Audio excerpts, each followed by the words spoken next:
Home तदेव लग्नम सुदिनम तदेव ताराबलम चंद्रबलम तदेव विद्याबलम देवबलम तदेव लक्ष्मी पते तेंग युग स्मरा। प्रिय दर्शकों नमस्कार, बहुत बहुत स्वागत है आपका। मैं आचार्य पंकज शास्त्री, आप देख रहे हैं ज्योतिष का विशेष कार्यक्रम। और ज्योतिष के विशेष कार्यक्रम में आज हम चर्चा करेंगे भूमि पूजन के शुभ मुहूर्त अगस्त 2025 को लेकर के। अगस्त माह में कितनी तारीखें आपको प्राप्त होने वाली हैं, कब कब तारीखें रहेंगी और क्या इसका समय सारणी रहेगा, कौन कौन सी बातों का ध्यान रखना है भूमि पूजन करते समय। अगस्त का महीना अंग्रेजी महीने के अकॉर्डिंग एक महीना होगा, लेकिन हिंदी महीनों के अनुसार 2 महीने होते हैं। हर महीने की यही स्थिति है। लगभग 15 से 16 तारीख या 17 तारीख में संक्रांति होती है और सूर्यदेव जब अपनी राशि में परिवर्तन करते हैं तो जिस राशि में सूर्यदेव स्थित रहते हैं उसी के अनुसार भूमि का पूजन करना चाहिए। अगस्त की बात करें तो वैसे तो चंद्र महीने के अकॉर्डिंग 9 तारीख तक ही श्रावण माह रहेगा, लेकिन सौर माह के अनुसार 16 अगस्त तक श्रावण का महीना रहेगा। और जैसे ही सूर्यदेव कर्क राशि से निकल करके सिंह राशि में प्रवेश करेंगे फिर भाद्रपद मास प्रारंभ होगा। आपकी जानकारी के लिए बता दें, अगस्त में आप भूमि पूजन कर रहे हैं, 16 अगस्त से पहले भूमि पूजन करने जा रहे हैं तो आपको नैऋत्य कोण में ही भूमि पूजन करना है। नींव की प्रथम खुदाई नैऋत्य कोण में ही करनी है। और यदि आप 16 अगस्त के बाद भूमि पूजन करने जा रहे हैं भाद्रपद माह में आग्नेय कोण से भूमि का पूजन करना चाहिए। हमारे ज्योतिष शास्त्र के अनुसार, वास्तु सिद्धांतों के अनुसार, वास्तु देवता जो सर्प के स्वरूप हैं वो हमारे धरती के नीचे भ्रमण करते रहते हैं, तो हमेशा उस दिशा में भूमि पूजन करना चाहिए जिस दिशा में सर्प का कोई अंश ना हो, ताकि उनको किसी भी प्रकार की कोई क्षति ना हो। तो इस बात का विशेष ध्यान रखिएगा। 16 अगस्त से पहले पूजन कर रहे हैं तो नैऋत्य कोण में भूमि पूजन प्रारंभ करें। नैऋत्य कोण से ही आपको स्टार्ट करना है।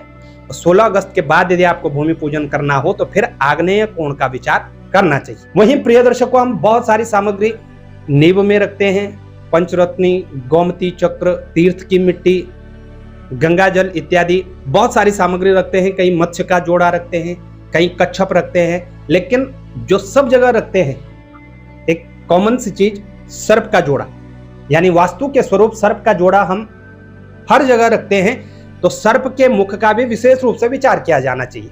जब तक आप नैऋत्य कोण में भूमि पूजन कर रहे हैं यानी 16 अगस्त तक, तब तक सर्प का जो मुख रहेगा उत्तर दिशा की ओर रहेगा। जबकि 16 अगस्त के पश्चात भाद्रपद माह में यदि आप आग्नेय कोण से भूमि पूजन कर रहे हैं तो सर्प का मुख पूर्व दिशा की ओर ही रखिएगा। प्रिय दर्शकों, भूमि पूजन से रिलेटेड हमारे चैनल पर पहले से ही वीडियो अपलोड है जिसमें सारा विवरण बताया गया है। भूशयन का विचार, भू रजस्वला का विचार, राशियों का विचार, सब कुछ बता दिया गया है, लेकिन यहाँ पर भी कुछ जानकारी हम आपको दे रहे हैं। जिस दिन भूमि पूजन आप कर रहे हैं तो जो भूमि पूजन करता है, जो मालिक हैं, भूमि के मालिक, गृह मालिक, उनकी राशि के अकॉर्डिंग उस दिन चंद्रमा की स्थिति उत्तम होनी चाहिए। चंद्रमा आपकी गोचर कुंडली में 4, 6, 8, 12 इत्यादि भावों में ना हो, इस बात का विशेष रूप से ध्यान रखिएगा। तो पूर्ण चंद्रबल की स्थिति हो, ताराबल की स्थिति हो और भूशयन इत्यादि का विचार तो इन तारीखों में किया गया है, लेकिन लग्न शोधन करके लग्न शुद्धि हो, इस बात का विशेष रूप से ध्यान रखना चाहिए। क्योंकि हमारा भारतवर्ष, और क्योंकि वीडियो तो कहीं पर भी देखी जा सकती है, भारत से बाहर भी देखी जा सकती है, तो भारतवर्ष में भी सूर्य उदय के समय अलग अलग होते हैं। 5-7 मिनट का फर्क ही सही, लेकिन 5-7 मिनट बहुत होते हैं। कहीं पर 5-7 मिनट का होगा तो साउथ में कुछ ज्यादा डिफरेंस हो जाता है, तो वहां का समय थोड़ा अलग हो सकता है। इसलिए लग्न शोधन करके ही भूमि का पूजन करना चाहिए। एक और बात का ध्यान रखना प्रिय दर्शकों, कई बार हम बता चुके हैं, लेकिन फिर भी जो नए दर्शक हैं उन तक हम ये जानकारी पहुंचा दें। भूमि पूजन कृष्ण पक्ष और शुक्ल पक्ष दोनों ही पक्षों में की जाती है। दोनों ही पक्षों में भूमि का पूजन किया जा सकता है, लेकिन रिक्ता तिथियों को छोड़ देना चाहिए और अमावस्या तिथि को छोड़ देना चाहिए। रिक्ता तिथियां कौन कौन सी हैं? चतुर्थी, नवमी, चतुर्दशी, ये रिक्ता तिथियां हैं। और अमावस्या तिथि पितरों को समर्पित है, इसलिए अमावस्या तिथि को भी ग्रहण नहीं करना चाहिए। तो रिक्ता तिथियों को छोड़कर, अमावस्या तिथि को छोड़कर के शेष सभी तिथियां ग्राह्य होती हैं भूमि पूजन के लिए। निसंकोच आप भूमि पूजन कर सकते हैं। शुभ वारों में सोमवार, बुधवार, गुरुवार, शुक्रवार और शनिवार का निषेध नहीं है। शनिवार को आप भूमि पूजन कर सकते हैं, जबकि रविवार और मंगलवार को भूमि पूजन करने से बचना चाहिए। तो इन सब बातों का आप ध्यान रखिएगा। अब तारीखें आपको बता दें, अगस्त के माह में ढेर सारी तारीखें आपको प्राप्त होने वाली हैं। श्रावण माह में करना चाहते हैं तो भी आपको तारीखें प्राप्त होंगी, और भाद्रपद माह में करेंगे तो भी आपको तारीखें प्राप्त होने वाली हैं। सबसे पहले जो तारीख है 1 अगस्त 2025 शुक्रवार, स्वाति नक्षत्र, दोपहर 12:38 तक आप भूमि का पूजन कर सकते हैं। 7 अगस्त 2025 बृहस्पतिवार, उत्तराषाढ़ा नक्षत्र रहेगा। दोपहर 2:01 के पश्चात, दोपहर 2:01 के बाद आप भूमि पूजन कर सकते हैं। 9 अगस्त 2025 शनिवार का दिन है, श्रवण नक्षत्र रहेगा। दोपहर 2:07 के बाद आप भूमि पूजन कर सकते हैं। ध्यान रखिएगा, जो दोपहर का समय है वहां इस बात का विशेष रूप से ध्यान रखना चाहिए कि सूर्यास्त के बाद आपको किसी भी प्रकार का कोई निर्माण का कार्य नहीं करना है। सूर्यास्त से पहले ही आप जो भी निर्माण का काम प्रारंभ करना चाहते हैं वो कर सकते हैं।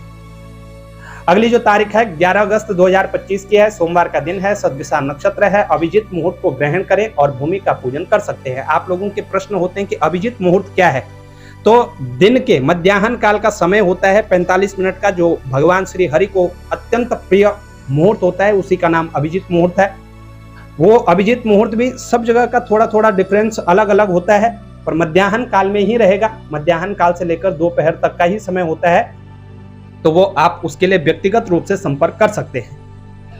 अगली जो तारीख है 18 अगस्त 2025 सोमवार का दिन है, मृगशिरा नक्षत्र होगा। अभिजीत मुहूर्त को ग्रहण करके इसमें भी आप भूमि पूजन कर सकते हैं। 25 अगस्त 2025 सोमवार का ही दिन होगा, उत्तरा फाल्गुनी नक्षत्र होगा, और इसमें भी आप अभिजीत मुहूर्त को ग्रहण करके भूमि पूजन कर सकते हैं।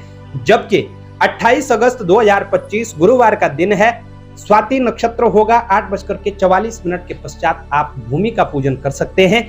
और अंतिम जो तारीख होगी 29 अगस्त 2025 की होगी, शुक्रवार का दिन होगा, स्वाति नक्षत्र होगा। मध्याह्न काल 11:39 तक आप भूमि का पूजन कर सकते हैं। तो कैसे आपको ये जानकारी लगी हमें उसे बताएं। जानकारी अच्छी लगे शेयर जरूर करिएगा। चैनल पर नए हैं चैनल को सब्सक्राइब करना न भूलेगा। ज्योतिष से रिलेटेड तमाम जानकारियों के लिए आप हमसे संपर्क कर सकते हैं। आज के लिए इतना ही, हमें दें इजाजत, तब तक के लिए नमस्कार।